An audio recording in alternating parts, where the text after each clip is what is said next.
গৌতম দাস গণগঠিত একটা ব্যাপার ঘটেছে নতুন বাজারের একটা নিয়ে। আমরা যেটুকু শুনেছি তার বয়সও 18 বছর। এটা তো হতেই পারে।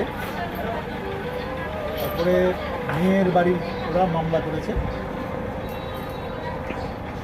মামলা করার পরে ছেলে এবং মেয়ে চার্জ কম হয়েছে, চার্জ দাও। আনার পরে আমরা যেটুকু জেনেছি তার পরিবারের কাছ থেকে এবং অন্যভাবে পুলিশও সেটাই বলছে যে তাকে আনার পরে নতুন বাজার থানার সামনে নিয়ে গেছে। নেওয়ার আগেই শান্তির বাজার তাকে প্রচণ্ড মারধর করেছে থানার সামনে।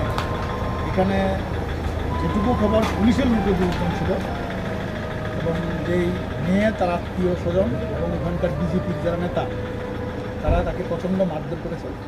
পরবর্তী সময় পুলিশের কাছ থেকে তারা মীমাংসা করবে এই বক্তব্য রেখে তারা দুজনকে নিয়ে গেছে, নিয়ে মেয়েকে বাড়িতে নিয়ে গেছে এবং ছেলেকে সেখানকার যে চেয়ারম্যান মানিক সাহা তার বাড়ির সামনে নিয়ে গেছে। বাড়িতে তার মাকে ঢুকিয়ে রাস্তায় তাকে প্রচণ্ড মারধর করেছে। মারধর করে তাকে ছেড়ে দিয়েছে। তারপরে তার মা এবং তারা সাবরুম তাদের আত্মীয় বাড়িতে গেছে।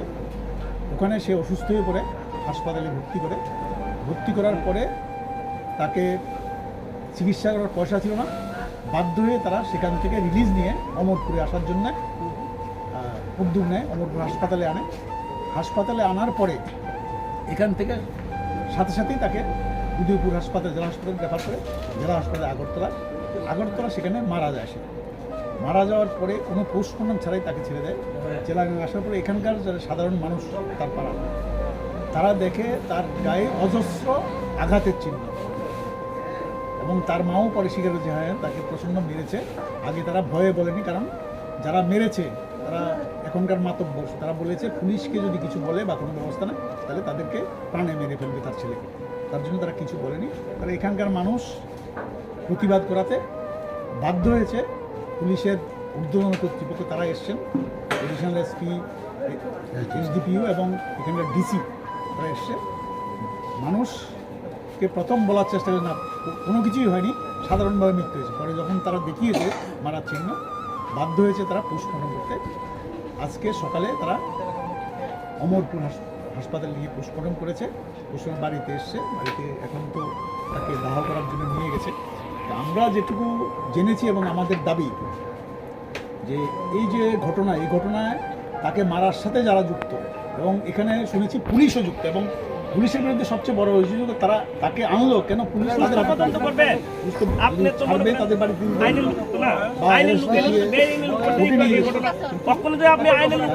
পাবলিকের হাতে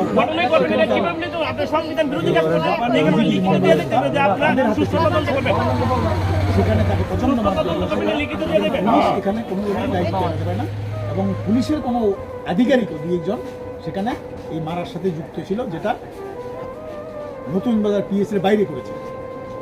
এখন আমাদের দাবি হলো প্রথম হলো এই যে ঘটনা, এই ঘটনার সাথে যারা যুক্ত তাকে যারা মেরেছে তাদের দ্রুত অ্যারেস্ট করে বিচারের আওতায় আনতে হবে।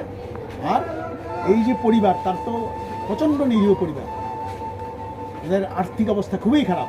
মা বাবা আছে, কাজ করতে পারে না, ভাইও সেরকম না, সুতরাং একমাত্র উপার্জনশীল বয়সে কম হলেও সেই ছিল। এখন তাকে উপযুক্ত ক্ষতিপূরণের ব্যবস্থা করা, এই দাবি আমরা তো দায়িত্ব এড়াতেই চেয়েছিল। এখন আমরা আজকে আমাদের যুব ফেডারেশনের কর্মীরা আগরতলাতে আমাদের সেক্রেটারিও ছিল, তারা আমাদের সেক্রেটারি মেম্বার ছিল, তারা ডেপুটেশন দিয়েছে এসডিওর কাছে। এসডিও বলেছে উপযুক্ত ব্যবস্থায় তারা এখন এফআইআর করবে। এগুলো নিশ্চয়ই আমরা দেখব, যাতে ব্যবস্থা না হলে তো মানুষ তার প্রতিবাদ করবেই। আমরা যেমন করব, আমরা তো এটা রাজনীতি কালার দিতে চাইছি না। মানুষ, সাধারণ মানুষ সবাই মিলে এটার প্রতিবাদ করছে। এই ধরনের ঘটনা হয়েছে এর আগে, জানেন উদয়পুরে একটা ঘটনা হয়েছে, এতে তো পুলিশের মানে দায়িত্বহীনতার বা একেবারে নেগলিজেন্সি, এই কারণে এই ঘটনাগুলি ঘটছে।